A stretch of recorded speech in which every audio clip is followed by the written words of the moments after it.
ओम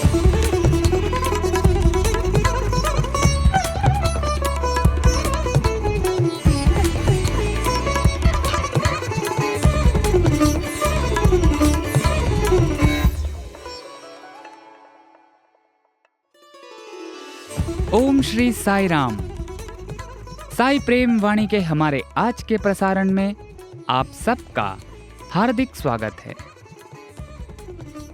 आज हम आप सबके लिए लेकर आए हैं सुमधुर कार्यक्रमों की मनमोहक श्रृंखला। आज के प्रसारण में आप अवतार वाणी के अंतर्गत श्री भगवान द्वारा दिए गए एक दिव्य संदेश का एक भाग एवं गान सरिता के तहत एक गीत सुनेंगे। तो चलिए कार्यक्रम का शुभारंभ करते हैं।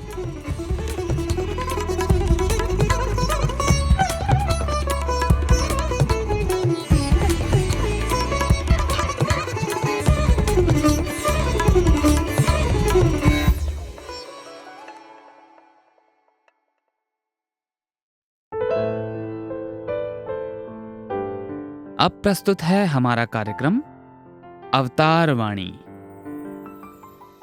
भगवान बाबा द्वारा 6 सितंबर सन 1984 को श्रीमद् भगवद गीता पर दिए गए दिव्य संभाषण का एक भाग आज हम प्रस्तुत करने जा रहे हैं।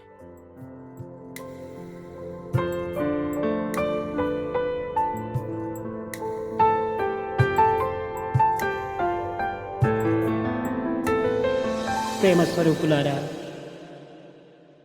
కనుక శాశ్వతమైనది ఏదియో అదే అందం. కనుకనే శాశ్వతమైనటువంటి వాడు భగవంతుడు. భగవంతుడే సౌందర్యవంతుడు. కనుకనే భగవంతుని కంటే అందమైనటువంటిది ఈ జగత్తులో కానరాదు. ఆ అందములో కలిగేటువంటి యొక్క మకరందం అనేటువంటి ఆనందమును కోరటమే భక్తుని యొక్క ప్రధాన కర్తవ్యం. ఈ ఆనందమయుడైనటువంటి యొక్క దైవత్వాన్ని కోరడానికి సద్గుణములు ఆధారము. ఈ సద్గుణములను మనం పెంపొందించుకున్నట్టుకై దుర్గుణములను మనం నాశనం చేసుకోవాలి. अतः जो शाश्वत है वही सुंदर है। ईश्वर ही शाश्वत है, अतः ईश्वर ही सौंदर्यवान है। इसीलिए ईश्वर से बढ़कर कोई दूसरा इस संसार में सुंदर नहीं दिखाई पड़ता है। अतः उस ईश्वरीय सुंदरता में निहित आनंद रूपी मकरंद की अपेक्षा करना ही भक्त का परम कर्तव्य है। इस आनंदमय दिव्यता की अपेक्षा करने के लिए सद्गुण ही आधार हैं। इन सद्गुणों को विकसित करने के लिए हमें दुर्गुणों को विनष्ट करना चाहिए। దైవత్వమునందు కూడాను ప్రవేశిస్తుంది ఈ అసూయ అనేటువంటిది. అర్జునుడు రథములో కూర్చున్నాడు, కృష్ణుడు రథమును నడుపుతున్నాడు. కేవలము భగవంతుడనేటువంటి విషయము సంపూర్ణంగా అర్థము చేసుకొనలేకపోయినప్పటికీ ఇతను గొప్పవాడు అనేటువంటి విశ్వాసము అర్జుని యందు ఉంటున్నది. కానీ కృష్ణుడు చెప్తున్నటువంటి ప్రతి విషయమును కూడాను వింటున్నాడే కానీ తినటం లేదు, అనగా ఆచరణలో పెట్టుటకు ప్రయత్నించటం లేదు. दिव्यता के संदर्भ में भी यह ईर्ष्या प्रवेश करती है। अर्जुन रथ में बैठे थे और श्री कृष्ण रथ हाँक रहे थे। श्री कृष्ण की ईश्वरीयता पर पूर्ण विश्वास के न होने पर भी अर्जुन श्री कृष्ण को महान मान रहे थे। श्री कृष्ण का प्रत्येक शब्द अर्जुन सुन तो रहे थे, परंतु उनका आचरण नहीं कर रहे थे। ఈ విషయములందు ఒక చిన్న ఆదర్శము, ఒక ఉపమానము. యుద్ధము జరుగుతున్నది. మధ్యలో చాలా భయంకరమైనటువంటి అస్త్రములంతా కూడాను ఇతని పైన ప్రయోగిస్తున్నారు. ఆనాడు భీష్ముడితో యుద్ధం జరపటం, భీష్ముడు క్రింద కూలిపోయాడు. ఆనాడు మహాభయంకరమైనటువంటి అస్త్రములంతా కూడాను ఆ రథంలో ప్రవేశించాయి. ఈ అర్జునుడికి ఏమాత్రం కూడాను ఒక విధమైనటువంటి యొక్క భగవత్ విశ్వాసం ఉండినప్పటికీ ఆ యుద్ధమునందు సాధించినదంతా కూడాను నేనే అనేటువంటి అహంకారం ప్రవేశించింది. इसके लिए एक छोटा सा दृष्टांत। युद्ध हो रहा था, अर्जुन पर अनेक भयंकर शस्त्रों का प्रयोग हो रहा था। उस दिन भीष्म के साथ युद्ध हुआ, भीष्म धराशायी हो गए। उस दिन अत्यंत भयंकर शस्त्र उस रथ में प्रविष्ट हो गए थे।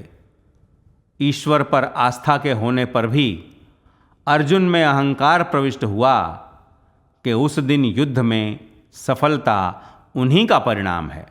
సూర్యాస్తమ జరిగింది. ఈ రథంతో పాటు ఇంటికి వచ్చి చేరారు.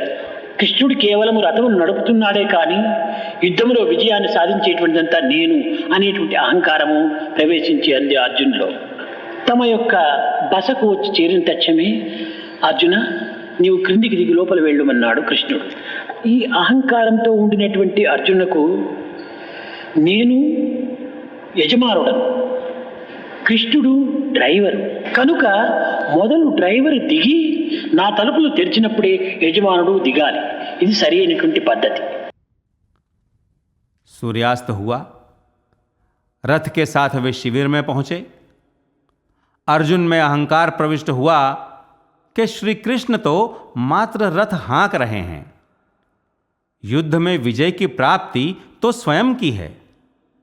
शिविर पर पहुंचते ही श्री कृष्ण ने कहा, अर्जुन तुम उतरकर भीतर जाओ।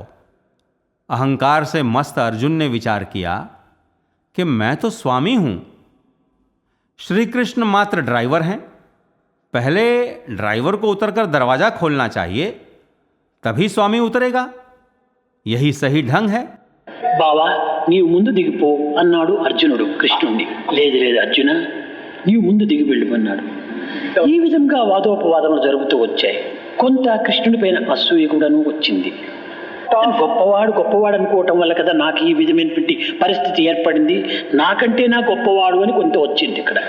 సరే, अर्जुन ने श्री कृष्ण से कहा, जीजा पहले तुम उतरो। श्री कृष्ण ने कहा, नहीं नहीं, पहले तुम उतरो। इस तरह दोनों में वाद विवाद होता रहा। अर्जुन को श्री कृष्ण पर जरा सी ईर्ष्या उभर आई। अर्जुन ने विचार किया कि श्री कृष्ण द्वारा स्वयं को बहुत महान मानने के कारण आज ऐसी स्थिति उत्पन्न हुई। क्या श्री कृष्ण मुझसे भी महान हैं? ఇంకా యుద్ధం జరగవలసి ఉంటుండాలి.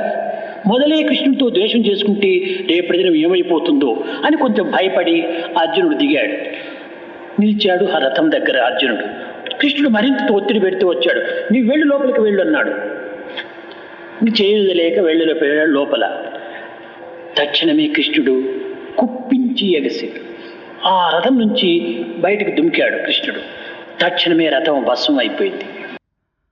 आगे भी युद्ध होना है। यदि आज ही श्री कृष्ण से झगड़ा हो जाए तो ऐसा विचार कर अर्जुन रथ से उतरकर खड़े रहे। श्री कृष्ण ने और भी जोर देकर कहा कि तुम अंदर जाओ। विवश होकर अर्जुन भीतर चले गए। तब श्री कृष्ण उछलकर रथ से बाहर कूदे। बस अगले ही क्षण रथ भस्म हो गया। ఇది చూచినటువంటి ధర్మజుడు అర్జునుడు ఆశ్చర్యపోతూ దీనికి కారణం ఏమిటని అడిగారు. అర్జున, దైవతత్వం కానీ దైవ లీలలు కానీ దైవత్వాన్ని ఎవరు కూడా అర్థం చేసుకోలేరు. దైవమునకు స్వార్థం లేదు. భక్త రక్షణే అనే అతని యొక్క ప్రతిజ్ఞ. భక్తోద్ధారమే అతని కర్తవ్యం. इसे देखकर युधिष्ठिर और अर्जुन चकित हो गए और पूछा कि ऐसा क्यों हुआ। तब श्री कृष्ण ने कहा, हे अर्जुन, ईश्वर की दिव्यता, उसकी लीलाएं और दैवत्व को कोई समझ नहीं सकता है।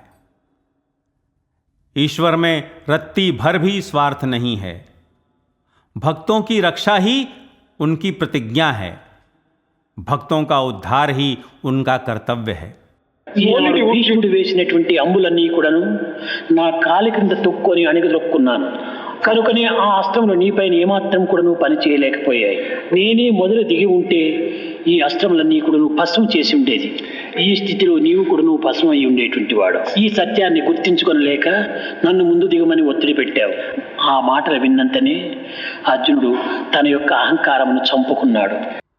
भीष्म ने जिन शस्त्रों और बाणों का प्रयोग किया उन सब को मैंने अपने पैर के तले दबा कर रखा, इसीलिए वे अस्त्र तुम पर कोई प्रभाव नहीं डाल सके।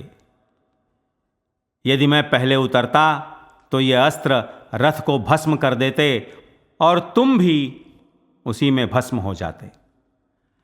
इस सत्य से अवगत न होने के कारण मुझे पहले उतरने के लिए तुम जोर देते रहे। इन बातों को सुनने के बाद अर्जुन ने अपने अहंकार को त्याग दिया। దైవమునందు కూడాను దోషములు కనిపెట్టడం కూడాను ఒక అసూయకు ఒక ప్రధానమైన గుణం అన్నారు. ఈ అసూయకు ప్రధానమైనటువంటి గుణములు కొన్ని ఉంటున్నాయి. తమకంటే అధిక కీర్తిని సంపాదించేటువంటి వారిపైన అసూయ కలుగుతుంది. తనకంటే అధిక సంపద కలిగినటువంటి వాడిపైన అసూయ కలుగుతుంది. అతనికంటే కొంత అందంగా ఉండినటువంటి వాడిపైన అసూయ కలుగుతుంది. అతనికంటే అధిక మార్కులు తీసుకునేటువంటి విద్యార్థి పైన అసూయ కలుగుతుంది. ఇదే విధంగానే తనకంటే ఏ విషయం నందైనా కూడాను అందమునందు కానీ, అధికారం నందు కానీ, ఇంకే విధమైన సంపదలు ఎందు కానీ, గౌరవం నందు కానీ, ప్రతిష్టలు ఎందు కానీ అధికంగా ఉంటుండేటువంటి వారిపైన అసూయ కలగటం ఇది మానవుల యొక్క బలహీనత. ईश्वर में भी दोषों के लिए स्थान ढूंढना ईर्ष्या का ही लक्षण है। इस ईर्ष्या के कुछ और लक्षण हैं। अपने से अधिक यदि कोई यश प्राप्त करता है तो वह ईर्ष्या का कारण होता है। अपने से भी अधिक संपन्न व्यक्ति को देखने पर ईर्ष्या उत्पन्न होती है। यदि कोई अधिक सुंदर हो तो उसे देखकर ईर्ष्या होती है। अपने से अधिक अंक किसी छात्र को प्राप्त हों तो ईर्ष्या होती है। इसी प्रकार किसी भी विषय में, चाहे सुंदरता हो, अधिकार हो, जमीन जायदाद हो, यश एवं प्रतिष्ठा हो, ईर्ष्या का होना मानवों की एक दुर्बलता है। ఈ అసూయ అనేటువంటిది మానవుని లోపల ప్రవేశించగానే ఎంతో కాలం నుండి సాధించి సంపాదించుకున్నటువంటి సద్గుణములు కూడాను భస్మైపోతాయి. ఈ అసూయ ఊరికే వదిలేటువంటిది కాదు. మానవుని ఎందున్నటువంటి సమస్త సద్గుణములు కూడాను నాశనం చేస్తుంది. రాక్షసత్వాన్ని అభివృద్ధి పరుస్తుంది, మానవత్వాన్ని మాయం చేస్తుంది, పశుత్వాన్ని బలపరుస్తుంది. ముందు వెనుక యోచన చేయదు. కనుక మొట్టమొదట అసూయ అనేటువంటిది మానవుని యందు ఉండకుండా చూసుకోవాలి. ईर्ष्या के मानव में प्रवेश करते ही कई वर्षों के श्रम से संचित सारे सद्गुण क्षण में विनष्ट हो जाते हैं। यह ईर्ष्या आसानी से जाने वाली नहीं है। मानव में निहित समस्त सद्गुणों को विनष्ट कर डालती है, दानवता को बढ़ाती है, मानवता को गायब कर देती है, पशुता में वृद्धि करती है, आगे पीछे विचार करने नहीं देती है। अतः सबसे पहले ऐसे यत्न करने चाहिए कि मानव में ईर्ष्या न हो। ఇతరుల యొక్క మంచిని చూచి నీవు ఆనందించు, ఇతరుల యొక్క అభివృద్ధిని చూచి నీవు ఆనందించు, ఇతరుల యొక్క మేలును చూచి నీవు ఆనందించు. ఇదే నిజమైనటువంటి సద్గుణము. ఇట్టి పరోపకారార్థం ఇదం శరీరం, పరుల యొక్క మంచిని చూచి మంచిని కోరటమే సరైనటువంటి సద్గుణం అని కూడాను భగవద్గీత బోధిస్తూ వచ్చింది. మానవుడు అనుభవించేటువంటి సమస్త దుఃఖములకు మూల కారణము అసూయని. दूसरों की अच्छाई देखकर आनंदित हो, दूसरों की प्रगति देखकर तुम आनंदित हो, दूसरों की भलाई देखकर आनंदित हो, यही सच्चा सद्गुण है। परोपकारार्थमिदं शरीरम, भगवत गीता ने उपदेश दिया कि दूसरों की अच्छाई को देखना, दूसरों की भलाई की अपेक्षा करना, यही सच्चा सद्गुण है। मानव जितने भी दुखों का अनुभव कर रहा है उनका मूल कारण ईर्ष्या ही है। 9వ అధ్యాయమునందు భగవద్గీత యందు అర్జున నీవు అనసూయుడవు కమ్ము, అసూయుడవు కాకు. అనసూయ అనగా అసూయ లేనటువంటి వాడు. అనసూయ అనేటువంటి తత్వము దైవత్వాన్ని పసిపాపలుగా కూడా చేసుకుంది. ఆమె అనసూయ. ఈ అనసూయను పరీక్షించుటకై వచ్చినటువంటి యొక్క బ్రహ్మ విష్ణు మహేశ్వరులు కూడాను పసిపాపలుగా చేసుకుంది. అనగా మన యొక్క గుణములను కూడాను మనం వశము చేసుకోవచ్చును, సత్వరజోతమ గుణములు కూడాను మనం జయించవచ్చును. ఈ అనసూయ వల్ల ఎంతైనా మనం సాధించడానికి వీలవుతుంది. श्री कृष्ण ने भगवत गीता के 9वें अध्याय में कहा, हे अर्जुन, तेलुगु में ईर्ष्या को असूय कहते हैं। तुम अनसूय अर्थात ईर्ष्या रहित हो। अनसूय का अर्थ ईर्ष्या रहित होना है। अनसुया ने दिव्यता को भी शिशु बना दिया। उस अनसुया ने परीक्षा लेने आए ब्रह्मा, विष्णु और शिव को शिशु बना दिया। अर्थात हम अपने गुणों को भी वश में कर सकते हैं। सत्व, रज और तमोगुण, इन तीनों पर भी विजय पाई जा सकती है। इस अनसूया अर्थात ईर्ष्या रहित स्थिति में बहुत कुछ पाया जा सकता है। కనుక అసూయనే ఉంటే మన సమస్తమును కూడాను నాశనం చేస్తుంది. ఇది పరులను నాశనం చేయటమే కాదు, తనను కూడా తాను నాశనం చేస్తుంది. అసూయాపరునకు సుఖముగా నిద్ర కూడా ఉంటుండదు. కంటి నిండుకు నిద్ర, కడుపు నిండుకు తిండి కూడా తినడు. ఈ అసూయ ఏ విధమైన రోగం లేకపోయినప్పటికీ మనిషిని క్షీణింపచేస్తుంది. यदि ईर्ष्या ही हो तो हमारा सब कुछ विनष्ट हो सकता है। ईर्ष्या दूसरों को ही विनष्ट नहीं करती है, बल्कि जिसमें रहती है उसे भी नष्ट कर देती है। ईर्ष्यालु चैन की नींद भी नहीं सो सकता है। जी भरकर न खा सकता है, न सो सकता है। किसी और रोग के न होने पर भी ईर्ष्या मनुष्य को दुर्बल कर देती है। अभी आप सुन रहे थे अवतार वाणी। आज आपने भगवान बाबा द्वारा सन 1984 में श्रीमद् भगवत गीता पर दिए गए दिव्य संभाषण का एक भाग सुना।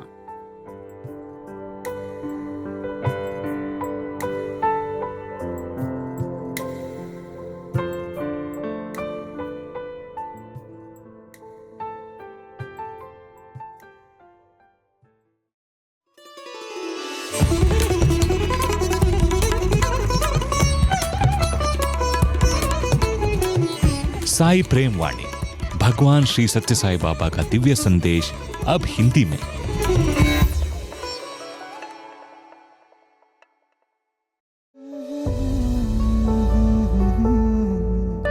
हमारे संगीतमय प्रसारण गान सरिता के सभी श्रोताओं को सप्रेम साई राम। ईश्वर की रंग बिरंगी सृष्टि पल पल चकित करती है। प्रभु एक ऐसे अद्भुत चित्रकार हैं जो इन रंगों से नए नए मेल बनाते रहते हैं। इन्हीं अनोखे रंगों का भगवान श्री सत्य साई बाबा के विद्यार्थी लयबद्ध मधुर कव्वाली के माध्यम से वर्णन कर रहे हैं।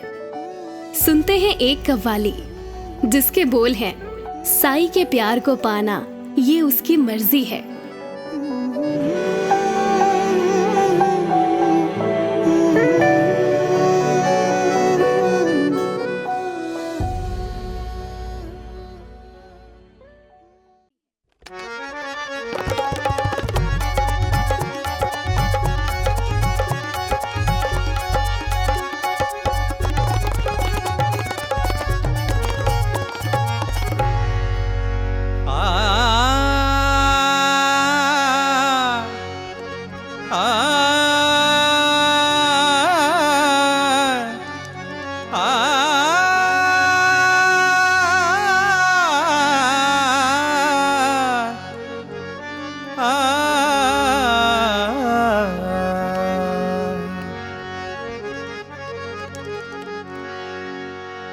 साई के प्यार को पाना उसकी मर्जी है।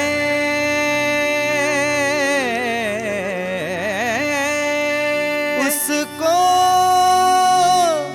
महसूस करने की आदत से बनती हमारी तकदीर है। बनती है ये तकदीर तेरे दर पे ओ साई, बनती है ये तकदीर तेरे दर पे ओ साई। तेरे नाम से ये जीवन खिलता है साई।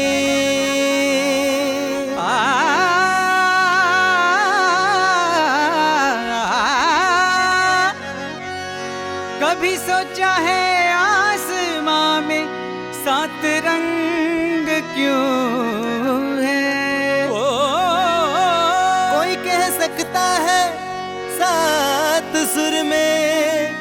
संगीत बंधा क्यों है? क्योंकि रंगों से भरी ये दुनिया उसकी अमानत है।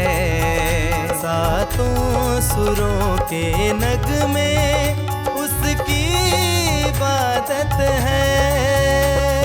इबादत इबादत ये उसकी इबादत, इबादत इबादत ये उसकी इबादत।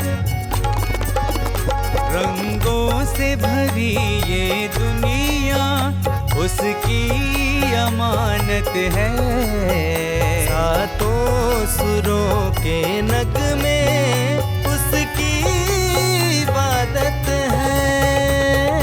प्यार के रंग अनोखे उसके, प्यार के रंग अनोखे। मेरे साईं के प्यार के रंग अनोखे, साईं प्यार के रंग अनोखे।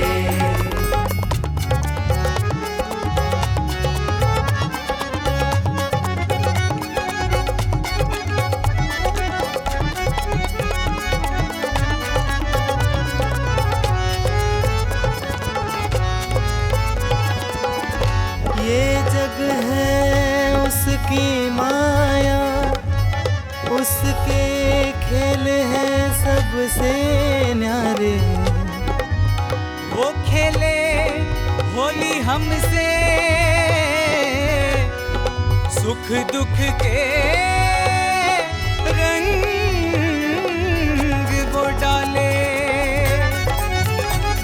ये जग है उसकी माया, उसके खेल हैं सबसे न्यारे। वो खेले होली हमसे, सुख दुख के रंग वो डाले, सुख दुख के रंग वो डाले। उसी रंग से बनी ये दुनिया, उसके रूप निराले।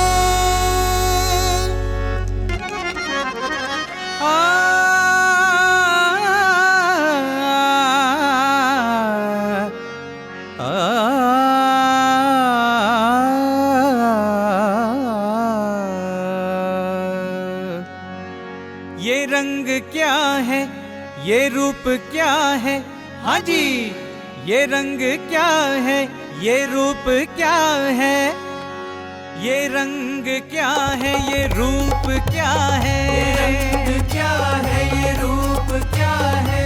कमल पादमा कमल पादमा पदा निधनि रे गारे नीरे सा, निधनि रे गारे नीरे सा।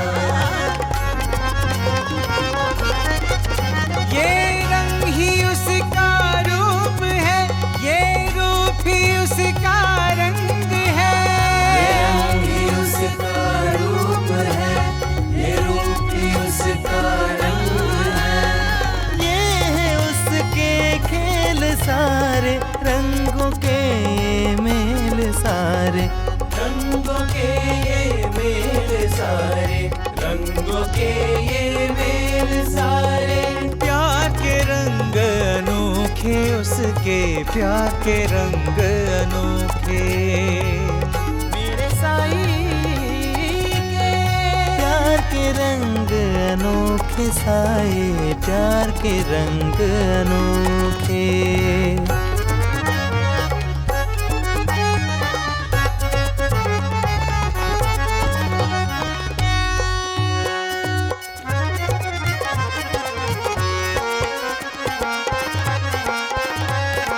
रंगों से अपने जहां को जो सजाया है, वो रहम खुदा का है, वो रहम खुदा का है।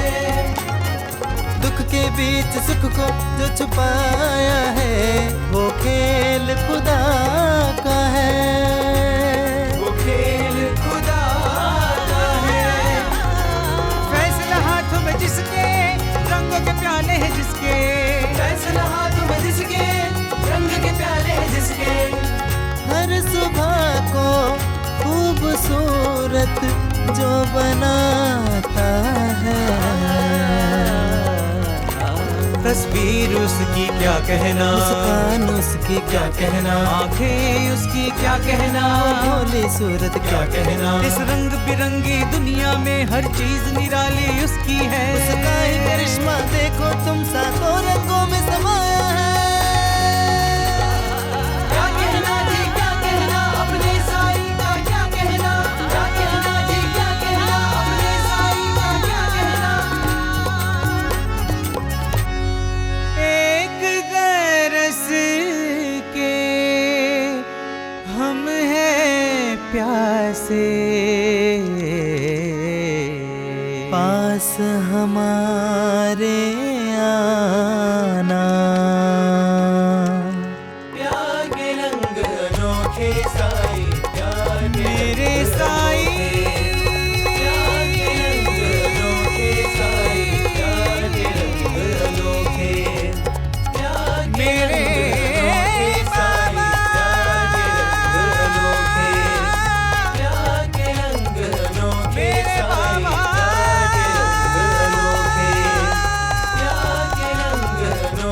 साई,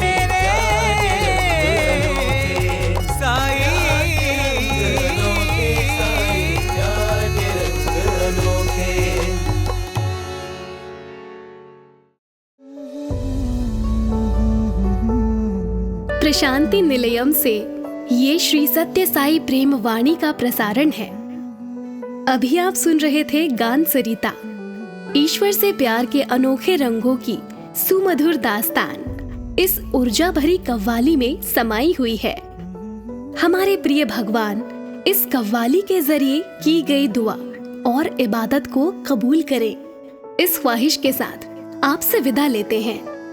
जय साई राम।